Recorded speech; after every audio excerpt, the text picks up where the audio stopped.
Welcome to News and Views, your one-stop shop for everything that's happening in your community.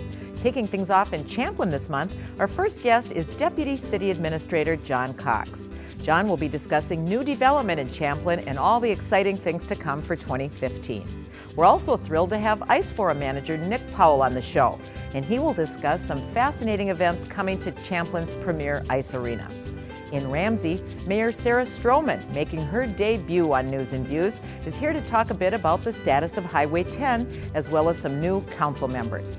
And in Andover, we're pleased to have as a returning guest City Council member Mike Knight.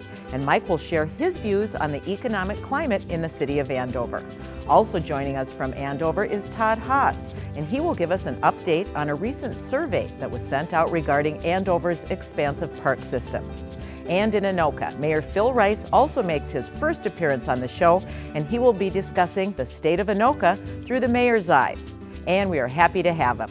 Closing out the show will be Eric Thorvig. Eric has an update on the Gladstone Senior Cooperative. All that and much more coming up right now on News and Views.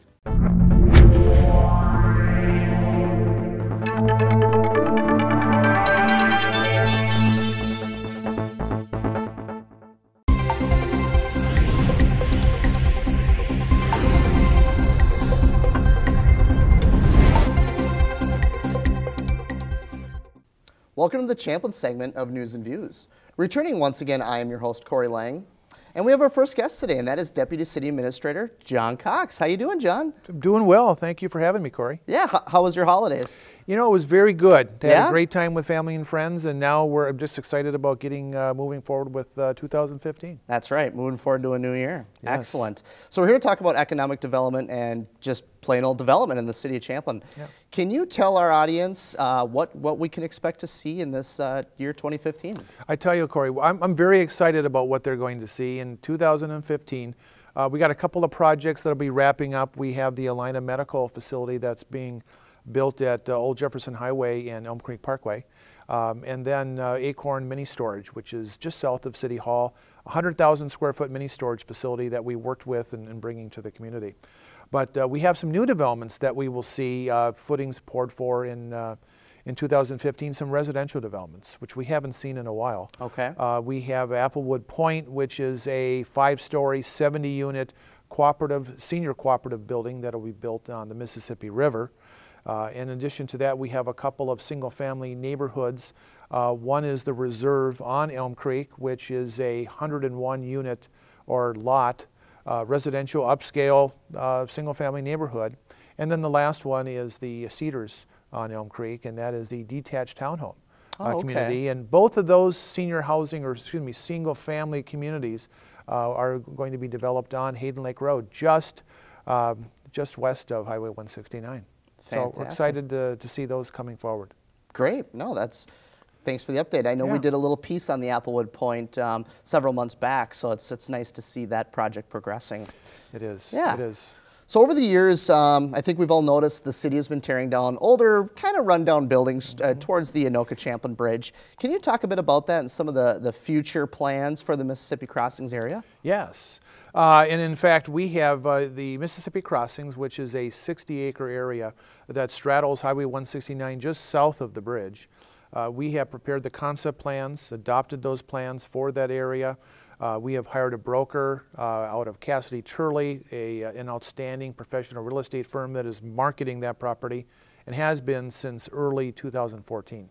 And our plans have received a very warm welcome from the development community, and we're actually right now talking with 2 developers who are interested in doing something in that community, in that neighborhood. And we'll see whether that ends up in footings being poured in 15, but we are optimistic. I will tell you that we have poured a lot of resources and energy into that area.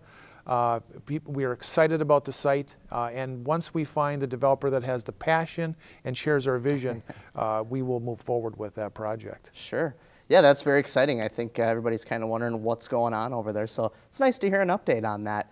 Yeah. What about the city, though? What's going on outside of development in regards to pursuing other projects? You know, we have a number of things, and some I know that you've already covered in past discussions that we've had. But sure. One of those is the solar panel project. We had 4 buildings that we had solar panels put on top. We had a $1.3 million project that was funded by other parties. Those are always great projects. But that project now is fully implemented. We are now reaping the benefits of those panels and the energy program, and hopefully we can do a follow-up with you on that.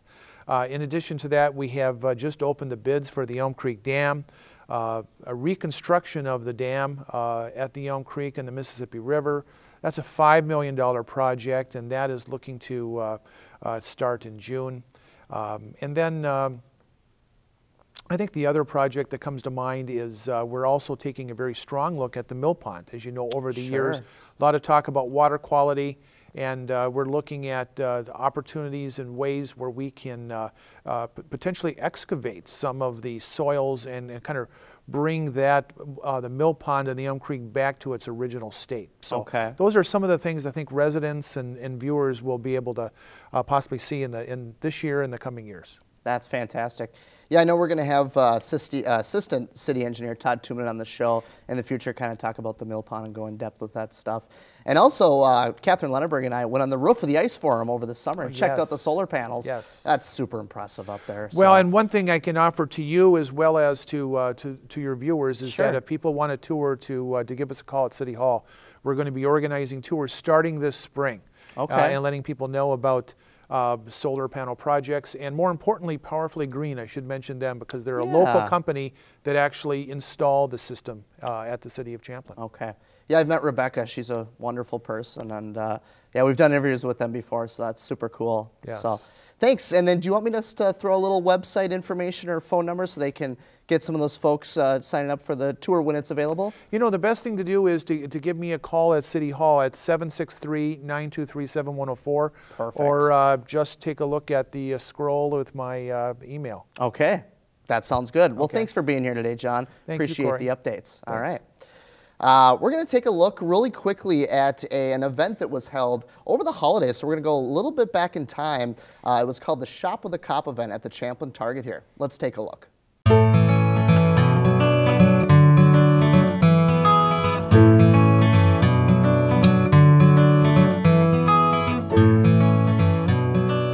The Champlin Police Department held its annual Shop with a Cop event over the holidays at Champlin Target. The Shop with a Cop event gave 7 area kids who had recently experienced some hardships or tragedy an opportunity to pair up with a police officer to pick out Christmas gifts for their family members. The kids were observed by the school district to have positive attitudes as well as being wonderful, hardworking students. The Shop with a Cop event was designed to allow these kids to interact with the officers in a positive environment and to help them in time of need. It's an event that truly warms the heart. After the gifts were chosen, they were brought to a room where Target staff members assisted the children with wrapping their gifts as well as provided refreshments. In 2012, Riverway Church and the Champlin Police Crime Prevention Fund teamed up to donate funds for Shop with a Cop. Champlin Target provided gift wrapping and lunch. QCTV would like to thank the Champlin Police Department as well as Champlin Target for allowing us to tag along on this wonderful event.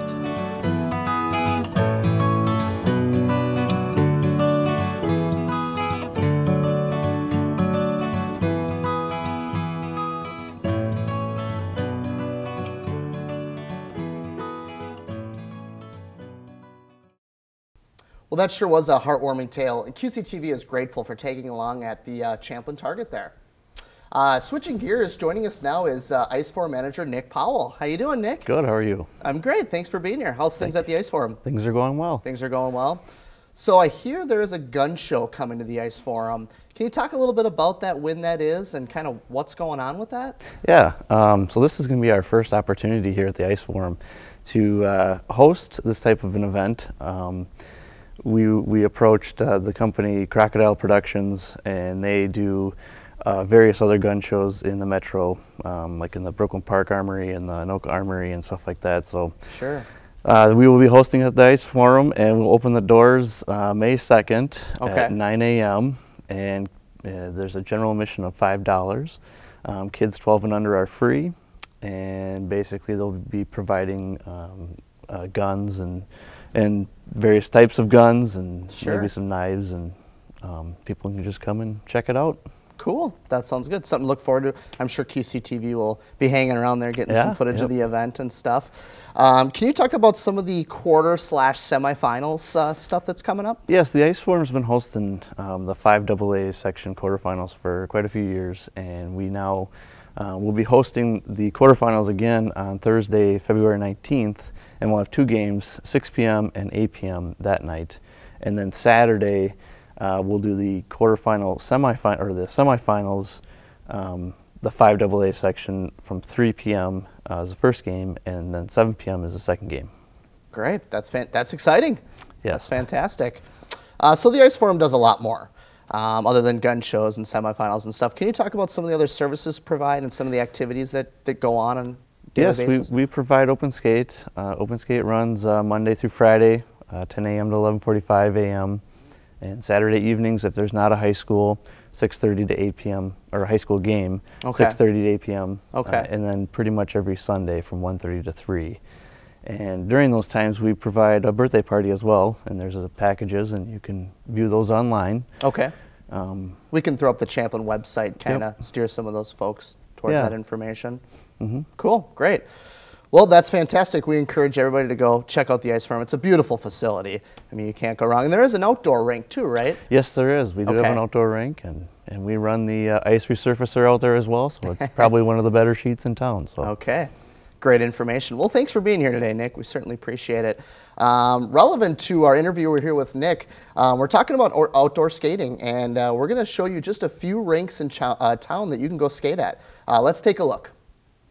Attention outdoor skating fans. The City of Champlin would like you to know the outdoor rinks and warming houses are still open for business. Champlin has 5 beautiful outdoor rinks, including Andrews Park, Brittany, Northland, Richardson, and Woodlawn Park. Just be aware that when the temperature drops to -15 below, the warming houses will be closed. For a full list of warming houses and hours of operation, please visit Champlin's website at ci.champlin.mn.us and click on the Recreation tab for more information. And remember to stay safe and stay warm.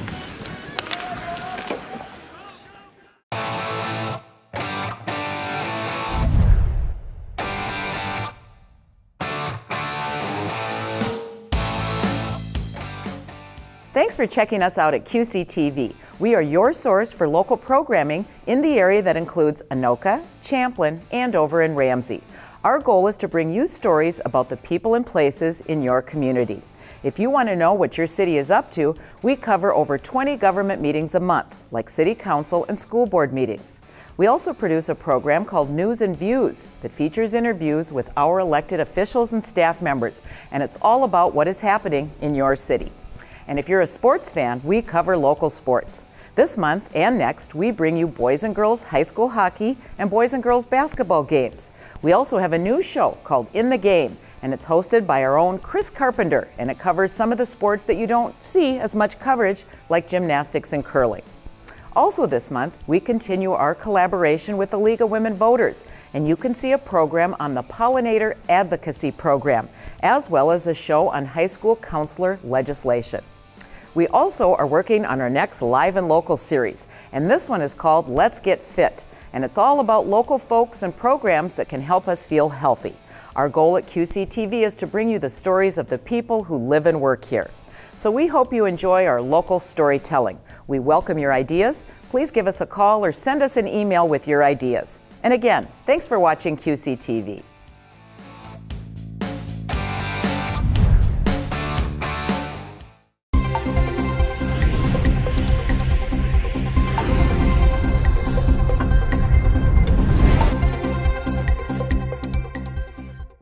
Hi, I'm Noah Johnson, and I'm here to get you caught up on what's going on in the city of Ramsey. My first guest today is the Ramsey Economic Development Manager, Patrick Brama. Patrick, thanks for joining me today. Thank you. Thank you for having me. Appreciate it. Not a problem. It's always good to have you on the show. You're always behind the scenes, but now you're in front of the lights and the camera. That's right. So let's just get started right away. You are hugely involved in the development of Ramsey. So let's talk about a project that's going on in the core area, about a piece of land that is getting developed there. Could you give us a little background on that project? Sure, thanks Noah. Yeah, we're looking at a 13.97 acre purchase of property in the core city of Ramsey's downtown development by a local, actually Ramsey developer known as PSD LLC. This property is located in the heart of our core, which stands for the center of Ramsey. It's just northeast of our train station, and it's looking to be a mix of uses.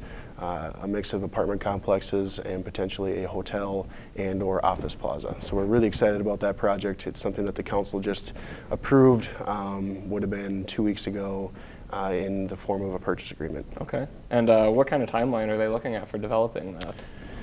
Great question. The first phase of the project is a 120 unit apartment complex. They're looking at phasing that in, beginning construction as soon as June 2015 this year, with a substantially complete project in 2015 and potentially fully complete project in early 2016.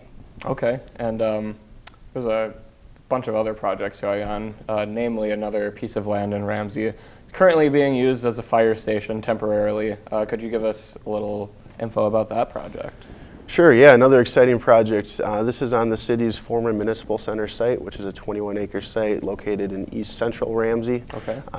Again, this is the former municipal center site. We vacated that site in 2006, so it's available for development today.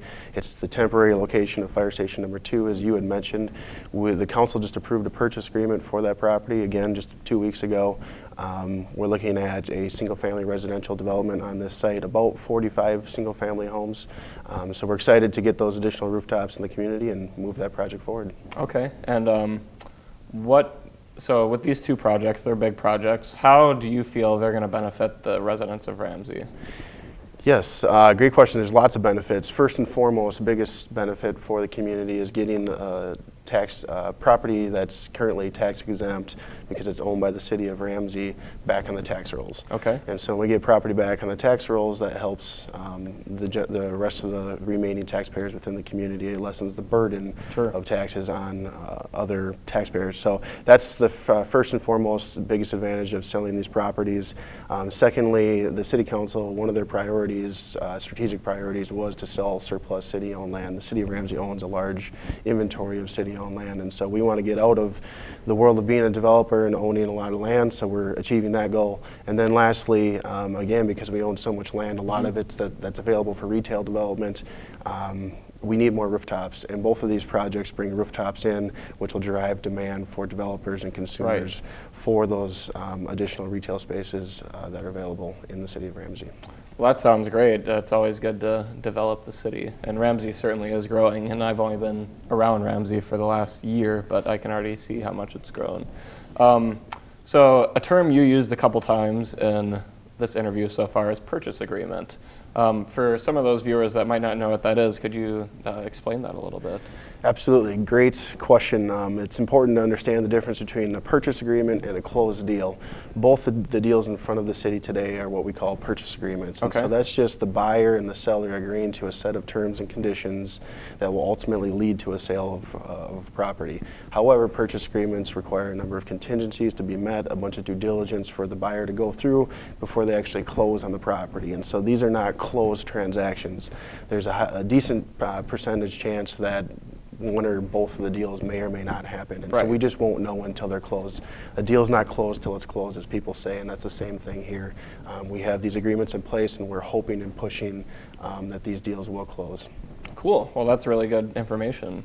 I honestly didn't know that myself. I'm sure I'm not alone in that. So I just want to thank you for joining me on the show. Thanks again. It was good to have you. And we're going to switch gears a little bit. I got a chance to learn about a really cool program in Ramsey called Granny's Closet. Let's check it out. You may not have heard of an awesome organization called Granny's Closet, but it is alive and well in your community. The president of the company, Jennifer Stern, told us how it all got started. The company started with Linda Harris about 16 years ago. She went to a nursing home and asked if there was a few people in need that she could help for a Christmas present. And in the following year she went and she got like 16 people that needed her help. So it got to be so big and so fast that she asked other realtors to help out. It may have originated as Granny's Christmas Closet, but don't be fooled by the name, because Granny's Closet is active all year long. We do help 24/7. We have a warehouse located in Anoka County where social workers have access 24/7. If this sounds like a cause that you would like to help out with, here are some ways for you to get started. Well, they can help volunteer at the warehouse. We also are going to be starting a birthday program and help people with birthday presents, not only with just the Christmas program, but we're going to start doing birthday presents as well. Granny's Closet sure has done some great work up to this point, but what does the future hold? Well, we'd certainly love to grow. That is our goal. We are a new founded company. We actually just turned over a lot of our lead roles. So I've been the president for about 6 years. So we're looking for more opportunities to help the community and help Granny's grow for sure. Wow, Granny's Closet really is a great initiative. It's great to see the city of Ramsey getting involved in it. So now joining me is Ramsey Mayor Sarah Strommen. Thanks for joining me today. Yeah, thank you for having me here, Noah. Not a problem. It's nice to get you on the show. I'm thrilled to be here. I think this is my first appearance, so it's about time. Excellent, excellent. Well, I'm happy to have you here. So let's jump right into probably the most popular subject in Ramsey right now, the Armstrong Interchange project on Highway 10. So we've talked about it on our show before, but for those who haven't maybe watched the show or don't really know what's going on with that, could you just give us a quick refresher on what that's all about? Absolutely. It is a popular topic. It has been a strategic priority for the City Council for the last couple of years to make sure that we elevate and expedite some improvements on Highway 10 generally, but specifically at the Armstrong interchange. And the issue really is it's number one about safety for our community. As most of our residents have experienced at one point or another, getting on or off Highway 10 is an extremely frustrating experience, not only because of the high volume of traffic, but the high speeds, and because of the proximity to the railroad track. And we have a lot of rail traffic coming through our community now, a lot of those very long oil trains. And so it's not only a safety issue at those intersections for people trying to get on or cross traffic, but it really becomes an issue when there is an incident that emergency responders need to be able to respond to, and they can't get there because there's a train there and blocking access to Highway 10. So Ramsey is unique on the Highway 10 corridor in that currently today we have no safe crossings. All of our county roads cross the railroad tracks at grade, meaning there's not a grade separation to allow traffic to flow. And so it really is a safety issue with all of our emergency vehicles, all of our fire stations being located north of Highway 10, ambulance services located in Anoka right now. And so it creates that issue of increased response times to incidents. So that's really what the project was all about, initiating one safe intersection at a minimum at this point for the community to be able to get on and off Highway 10 safely, to be able to get emergency responders on and off Highway 10 safely. I'll also add, clearly there are also economic development benefits of upgrading the Highway 10 corridor. That intersection specifically is important to accessing the core, important to accessing the North Star Rail Station, but improvements all the way up and down the corridor are important. And our business community has told us that when they can't efficiently get employees and goods and services back and forth, that becomes a barrier to their growth and prosperity in our community. Well, I cross those railroad tracks all the time going to Ramsey, and it will certainly save a lot of time going to meetings or doing anything at the core. Will save a lot of time, and that's just in addition to the safety stuff. So this has kind of been an ongoing project for a while. What are some of the latest developments that are happening with it? Yeah, well, the really exciting news was that last legislative session we received state bonding funds as a contribution to this project. We also found out late last year that we were the recipient, Anoka County was actually the recipient, but for the Armstrong interchange of a federal Tiger grant. So with those state and federal funds, in addition to the local funds from the city and the county, we now have the project fully funded, and so we're ready to move forward. We had a wonderful event celebrating that acquisition of the funding that was needed and celebrating the partnership that got that done, and that event took place in December, and Ramsey was really proud to host Governor Dayton and Senator Klobuchar, Congresswoman Bachmann and Congressman Emmer, as well as the Commissioner of Transportation and all of our partners there, really to celebrate the partnership and what can be done through this partnership. And you know, I think the story of Highway 10 really is about that partnership, and I think the future of upgrades along the Highway 10 corridor are really hinged on that partnership and all of us coming together as the multiple communities along that corridor to say we need to stand together, because it's important not only for, you know, Ramsey. The Armstrong interchange, of course, is extremely important for Ramsey, but it's a recognition of any upgrades along the corridor are good for all of us. And I think one example of that, we actually, our North Metro Mayors Group, which is a group of mayors in the North Metro that work together. We met last night and we had a discussion about the legislative priorities in communities, and you know, the number one certainly was transportation, and a lot of folks around the table saying Highway 10, and that comes from Andover, even though Highway 10 doesn't go through their community. And you know, it's just that recognition of we need some of those transportation dollars in the North Metro, and Highway 10 is an incredibly important corridor, not only for the North Metro, but really for the state. And so I, you know, think that that partnership has been really valuable and is a big part of the success in getting this funding. So those have been some really exciting developments. At this point, we're now looking at moving forward to the next projects along the corridor. And I think some of the developments there are the state's renewed emphasis on transportation. So the legislative session has now gotten underway, and we've heard that transportation is going to be a priority of the House, the Senate, and the governor. And so the proposals around transportation funding are starting to come out. In particular, rail safety is an issue that's come to the fore. MnDOT has recently just come out with a report of kind of indicating the priority rail crossings that need to be upgraded in order to create a improved safety condition. Governor Dayton has been holding rail safety roundtables around the state. There was one in Coon Rapids in December.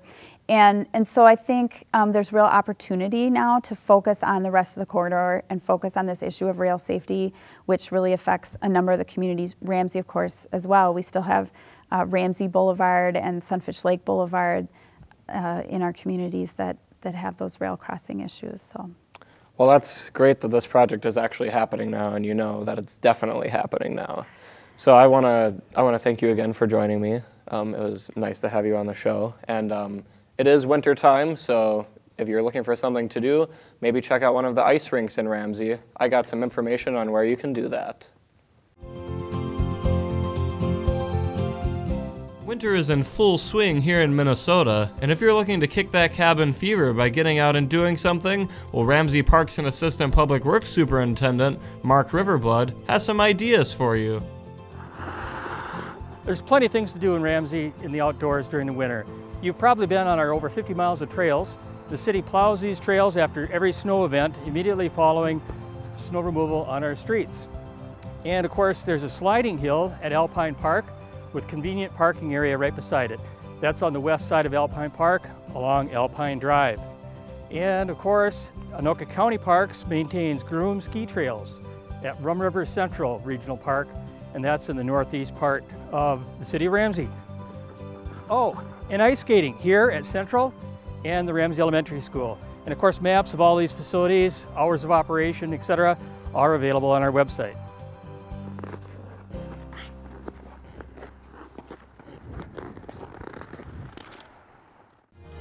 Hello, I'm James Stewart, Sheriff of Anoka County, and I'd like to invite you to watch The Sheriff Show on QCTV. On the show, we feature various divisions within our office, including patrol, K-9, SWAT, community events, the dive teams, and much more. So tune into The Sheriff Show on your local channel 15 and 16 and keep up to date on what's happening at the Anoka County Sheriff's Office.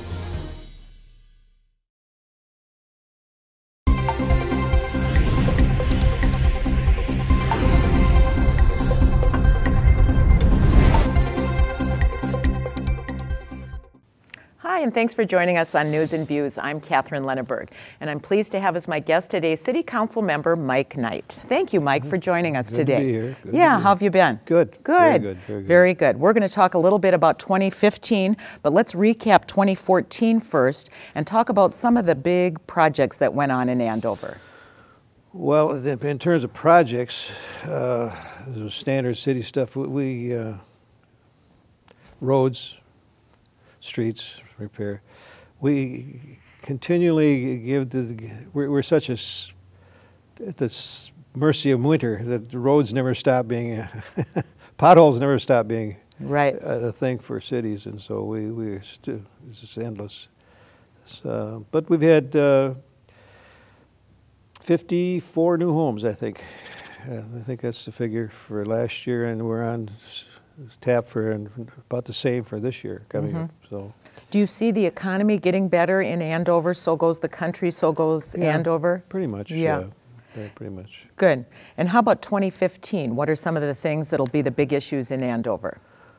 Well, again, we'd be street and road projects. We got Bunker Lake Boulevard for some major work there, going all the way to the Ham Lake border, and we're going to be looking at and talking about some updating and enlargement of the community center. That's on the talking stages, but they'll be doing that. We've got a brand new recreation area that's going to be a #1 spot in the city when we get this thing eventually done at Pine Hills North. Todd can relate to that. It's going to be a little bit of everything. Fields as well as play areas and picnic areas, you name it. It's going to be kind of a... And that's big in Andover. People really like that. Yeah. Now, Andover was voted one of the best cities for young families. Yes. Why do you think that is? Well, a number of reasons. It was by the way, it was nice to see that. It made you feel good. But the one, of course, is school district. Anoka-Hennepin does a nice job, and they're involved with a lot of college prep stuff, because that's the trend now in education. Kids taking college courses in their junior and senior year and getting credit and for towards their degree in college. And Anoka does a lot of that, and is a big part of that.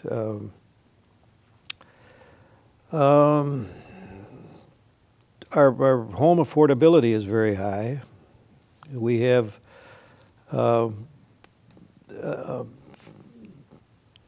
the ability to buy is very good in our city.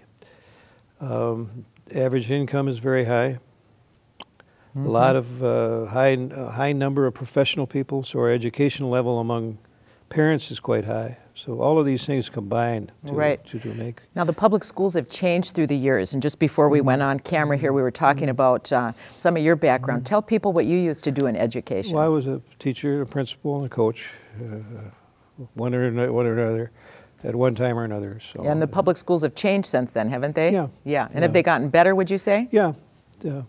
But they're much more, like I said, the college prep thing, they never used to have that. Now you can take college credits and so forth. So it's that extent.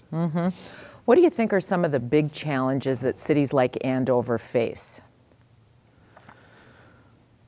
Well, the roads and streets are one, because it's costly. And you're continually, particularly with winter, you're continually spending big time money on street repair. So that's part of it. Attracting new businesses. So you have a business tax structure is big. And we have picked up a very significant company in dynamic sealing they've combined with TE, where they've added roughly, will be around 400 jobs to Andover in just the last year, and it's continuing to grow. And it's a multinational company with they're in 50 countries. Wow. So we've got a very nice addition, and that's in our commercial area from them, and that's a biggie. That's a biggie. Very good. So the future looks bright in Andover? Yep. Very good. Well, I appreciate you taking time out of your day to be with us here today on News and Views. We really appreciate it, and we'll check in with you again soon. Okay. All right, very good. Now we're going to switch gears a little bit, and we are going to do a little preview of the North Suburban Home Show. Let's take a look. The 17th Annual North Suburban Home Improvement Show will be held here at the Andover YMCA Community Center on Saturday, March 21st. It's open to the public from 9 a.m. to 3 p.m. It's free admission, and we do request that you bring a non-perishable food item. Cub Scout Pack 609 will be here collecting items for the ACBC food shelf of Anoka County. Last year we had a record-breaking attendance. We had over 1,800 adults walk through the door. We would really like to see that record-breaking attendance come back this year. You know, it's really great for the community because there's a lot of exhibitors that will be here that live within our communities. A lot of these exhibitors, landscapers, contractors are here and have their businesses and live in the northern suburbs. So it's a great opportunity to come out and meet your neighbors and give them some business. We're looking for more exhibitors. If you're an interested exhibitor, please log on to our website at www.northsuburbanhomeshow.org. Right on the home page is an exhibitor invitation. Remember, it's free admission, and don't forget that non-perishable food item. Now, the North Suburban Home Show has really gotten to be a big event, and it was really fun to see it. And now we're going to switch gears one more time, and we're going to talk with Todd Haas. And I want to welcome you, Todd. Thank you for being here. Thank you. You're the Assistant Public Works Director, and recently a survey was sent out on parks, and then you take those results, and then that kind of shapes your work for the upcoming summer. Can you tell us about that? Yep, a little bit. Yep. Every year the Park Commission looks at going through their capital improvements plan and projects they want to do for the following year. And we work with our parks maintenance people to kind of determine which parks need a new facelift, new playground equipment, new wood chips, concrete borders, or any other kind of improvements that need to be done to the park. But we also invite the residents to be involved in that so we get an idea what their thoughts are. In fact, we allow the neighborhood to select the equipment based on whatever dollar amount is available for them to purchase for the equipment. And what kind of comments do you hear from them? And is that common? Do other cities do that too? Yeah, it's pretty typical. We started this about 3 years ago.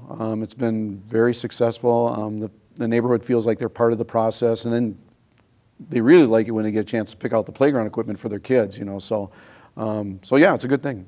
What kind of things do they say they want? Good question. They certainly like their playground equipment. Been noticing they'd like to have both passive and an active park. That's pretty common on most of the surveys that we see. And then and explain that, Todd. What does that mean? Passive is more like just kind of nature, more wildlife type things, ponds, things like that, saving trees, things like that. Active is going to be like your playground equipment, ball fields, you know, things like that. So. Okay. Can you talk a little bit about Oak Bluff and Pine Hills South Park, the status of the work there and what's going to happen this summer? Yeah, both parks, we've got the Oak Bluff has got a soccer field that the city irrigated last year. That's pretty much complete. We just got a little irrigation left around the playground equipment and the parking lot. Pine Hills South, same thing. The field has been irrigated, and we're looking at doing a little bit around the playground and the parking lot. So we've got a nice turf. When you come up to the park, it's going to be nice and green. Okay, very good. How about Kelsey Round Lake Park? Kelsey Round Lake Park is 153-acre park located in the west and northwest part of Round Lake. The city and the Park Commission and the council are evaluating what we should be including in that master plan, including trails, possible interpretive center, and then look at what we can do to get people around Round Lake itself, either by open space or other trails along some of the existing roadways. We will have a consultant that will give us some advice on where to go with the plan. And that's going to take a few months to get done. We're hoping to have a master plan at least done by the end of August of 2015. Okay. And then also outdoor activities this time of year. What can people do in Andover? Outdoor activities. Well, if you like to skate, And we got 4 sites, warming houses that have both a hockey rink and a free skating rink available. We do have a couple of smaller free skating rinks around the city, and they can go to the city website or stop by City Hall and we can get you the information or a city map. Of course, there's trails that the city maintains throughout the winter so that people can walk, run, or even ride bike in some cases. We do see that occasionally. Then snowshoeing, and also cross-country skiing, especially at the Bunker Hills Park, which is located in the southeast part of the city, which is a fairly good-sized county park. Very good. Well, thank you so much for being here today, Todd. We Sure. really appreciate it. Lots going on in Andover. Now, Leslie Sauer put together some information on what else you can do outside in Andover. Let's take a look at that now. Oh yeah, there's plenty of things to do out there in the wintertime. You don't have to stay inside, you can come on out. We do plow our trails, in the wintertime also, so we try to have access up to all the different parks that are available for the winter. Out here in Andover, we have 12 sheets of ice. We have 5 hockey boarded rinks. We have 4 warming houses and 2 sliding hills at this time. Oh yeah, they're busy, very busy. There'll be a lot of activity going on. At any given time, just go by one of the rinks on a weekend and I'll guarantee there's pickup games going on. It's actually seeing the little kids on the sliding hills. Because now if you go up to Prairie, for instance, today when they're off school, I guarantee you there'll be kids out there sliding, and they just love that. It makes you feel pretty good that your facilities like that are being used as heavy as they are. When it gets into the double digits below, they typically close down. It's just not safe to have the kids out there because they'll skate in anything. It could be 40 below and they'll be out there. So we do put barricades up. We try to get the public to stay away, but they still skate. So it's all weather related as far as the rinks go. So just use some common sense when you plan on coming out. Again, you want to take a look and see if the teams have any ice time scheduled. They have a bunch of time slotted for practices. But the city does try to keep some days open, and the weekends are always open for the people who just show up to skate. Hey, I'm just leaving now. Can you text me the details? Thanks.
Hi, and thank you for joining us for the Anoka portion of News and Views. I'm your host, Matt Overstreet, and joining us today in the studio is the Anoka Mayor, Phil Rice. Mr. Rice, thank you so much for finally coming and being on our show with us. Thank you for having me.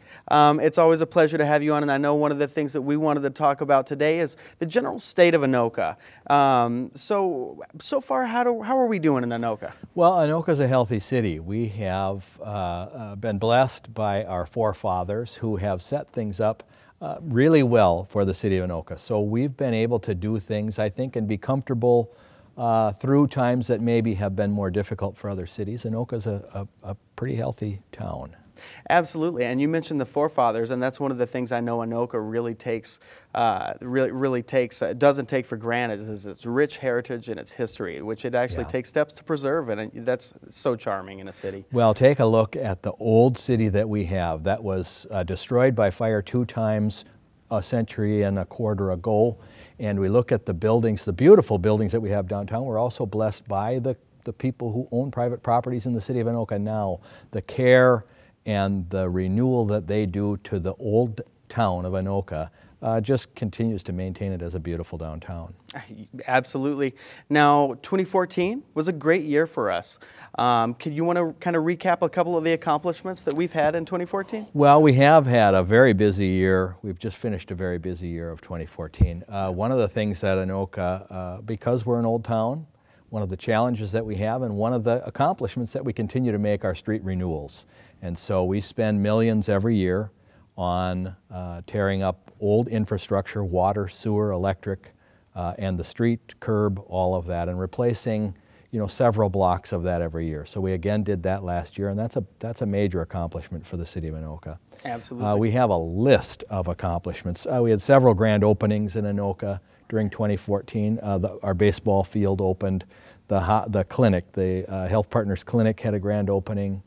We had a grand opening at, well, I'm going to cheat and look at my list and see what other grand. Well, the schools have added on the commuter rail transit village parking ramp was a grand opening this year. The Mad Hatter restaurant, the tea room right on the entrance to Anoka, had a grand opening this year. So we've had really a lot of that happening. It's a banner year. It's been a great, and now looking forward to 2015, what are some of the things that we may be looking forward to getting done? Well, this year we have a very aggressive street renewal. In fact, so aggressive that we probably won't do a street renewal project in 2016. We're spending about $6 million in street renewal in 2015. We have 3 separate projects. We have one on Monroe, the project that we completed last year.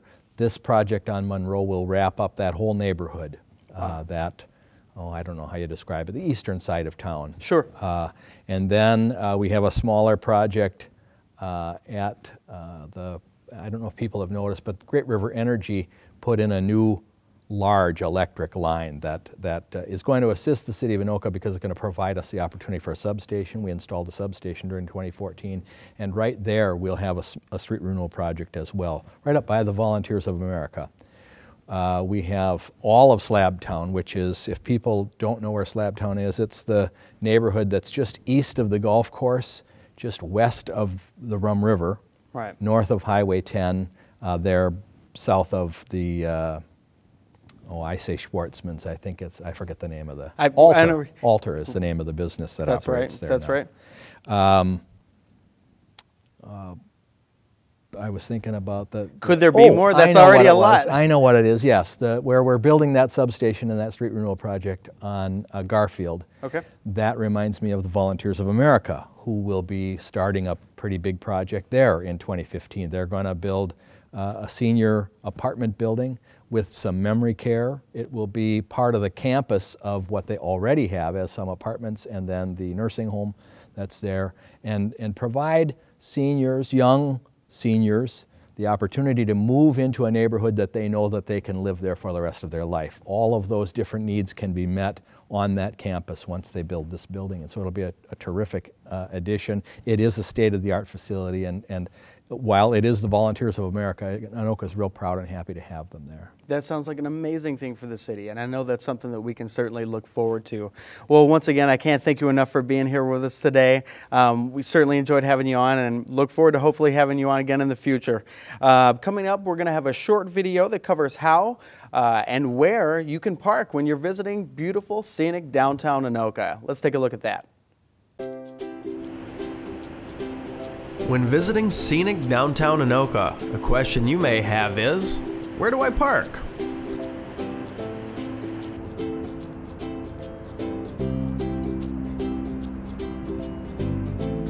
Well, when it comes to parking, Anoka has you covered. While there is plenty of parking available on the street, there are currently over 1,700 parking stalls in the Central Business District. At 1904 First Avenue, there is a free public parking garage with a 3-hour limit that's right off of Main Street.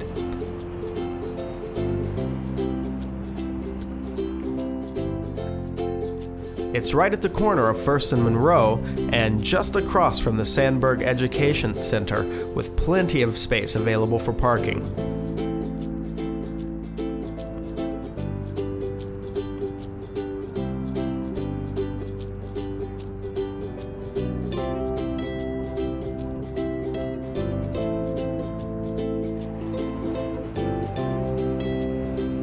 Then, just north of Main Street from there, at 2110 2nd Avenue, you'll find the Anoka Municipal Ramp. Reserved ramp permits are $370.65 annually and $95.88 quarterly, while the top level is only $208.89 annually and $55.44 quarterly. Of course, you can always take advantage of any of the free public lots downtown Anoka has to offer, but just be sure to mind the time restrictions, which are enforced Monday through Friday from 8 a.m. to 5 p.m.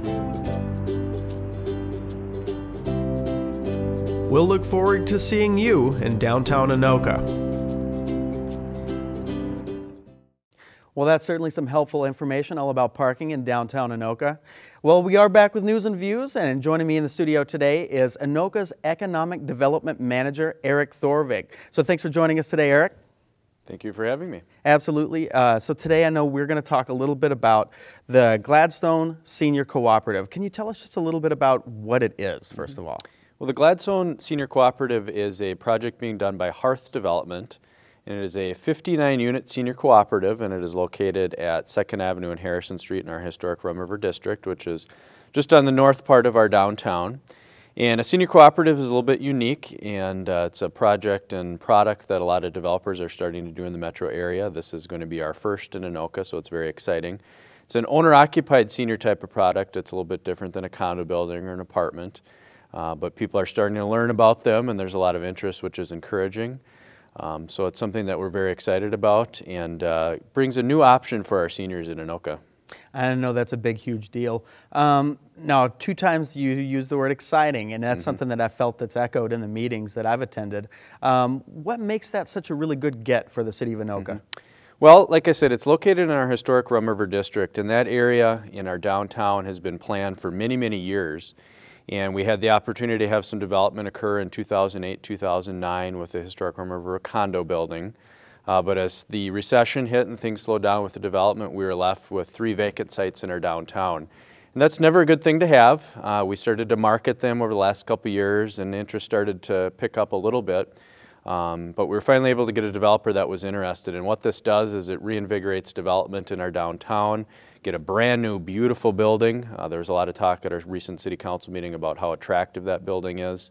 It brings new people to our downtown. The more activity that we have, the better. So it's, again, very exciting on all levels, from a staff standpoint, city council standpoint, and everybody in the community is excited to see a brand new building in our downtown. Yeah, all those things seem absolutely great. Now, you mentioned that you've got a developer interested. What all else has been involved in getting the ball rolling on this project? Well, it's been quite a bit of a process, and like I said, the historic Rum River District is an area that we started to look back in the 80s and 90s. There was a lot of old single-story buildings, so there's a lot of potential with the park there and the Rum River. So we were able to do some master planning in the mid-2000s, and Rotland was selected as a master developer at that time. And they were able to complete the 1 condo building, and things sat. And we had the property for sale for quite a while, and we had 2 developers actually that were interested last summer, and we brought them to the city council, and they made their proposals, and our council directed us to work with Hearth Development, and we've been working on site design, building design over the last couple months. Yeah, that sounds like a great thing you guys have got going on. It's in the process, it's in the works. Speaking of getting in the works, what have been some of the challenges of getting a project like this approved? I know it has to visit planning, has to visit the city council. What all does that involve? Yep. Well, the unique thing about this site is that it is located in our historic downtown. So there's some rules and regulations that we hold to developers in our downtown just because of the jewel that it is. So we've been working now with the developer for several months to make sure that that building design in particular matches our downtown. And if you go to downtown Anoka, you'll notice that all the buildings look different. And I think there is some presumptions made that this building on this site should look like the condo building that was built. And we've had some conversations with their council and some other folks. And it was determined that this building should be unique, and that's exactly what it is. And a lot of the materials and the features of that building are unique, and it's going to be a very beautiful building. And it was just recently approved by our city council on January 20th, so they have their go-ahead. And right now they'll continue their marketing and go from there. Okay. And now, when is the construction scheduled to begin? Like I said, the developer's in their marketing phases right now that they have their approvals. And the way their financing works, they have to meet a certain threshold of reservations out of the 59. I think they have to get in their low 40s, and they're about 26 right now. Okay, now when you say reservations, just interject really quick, these are potential people that would move in? Absolutely, yep. Okay. It's not necessarily a sale, but it's reservations is what they've called it. Okay. And they have about 25, 26, and they've been very positive with the meetings that they've had, so that's an exciting thing. But they'll continue to do that, and once they hit their threshold, which we're hoping is going to be this spring or summer, they'll start construction, and we'll see the building start to go up. So we'll see the building start to go up at that point, but do we have an idea in mind of when it could be targeted to be done? It'll likely take about a year, so we should have a completed project and new residents moving into downtown in 2016. That sounds outstanding. Well, I know after attending some of the Planning Commission meetings and some of the City Council meetings regarding the Gladstone, I know that the project sounds like an amazing get for Anoka and just an awesome project that I think that is going to be very important. From what I heard at the last council meeting, it's going to be very important to maybe get some people to move back to Anoka who were maybe from there and want to come back home. Yep. Yeah, whenever we have a new housing development, we always pull people from outside of Anoka, but bring people back and then keep people here. So that's always our goal with our housing projects. All right. Well, thanks again for joining us in the studio today, Eric. We always enjoy having you on. Well, I recently got the chance to speak with the Anoka County, Minnesota Department of Agriculture, and with regards to a new program that they have that's partnering with Anoka County, and their goal is to bring low-interest loans to landowners who want to repair or replace some damaged or failing septic systems. So we've got some video on that coming up next. Check that out. The agriculture program is a water quality program. It's meant to provide a process to improve either the septic systems that are existing or to correct issues that are causing potential contamination of a local well, a lake, river, or other water source. The program is a loan. It is a 3% interest loan with an application that is required prior to the loan being provided. It is assessed on the property as a property tax assessment and then repaid to the county 2 times a year. Beginning the summer of 2014, Anoka County Community Development launched this program, and since August we have completed 11 properties. The success of those properties have been from local community churches. We've had several residential properties, and what it has allowed those properties to do is in cases where they weren't receiving adequate septic services, they were using laundromats to clean laundry, they were showering at the YMCA or hotels. So this has allowed those homeowners to get back the services they needed in their properties and have a safe and sanitary system. We have had great success with this program, and we hope to work with many more residents within Anoka County.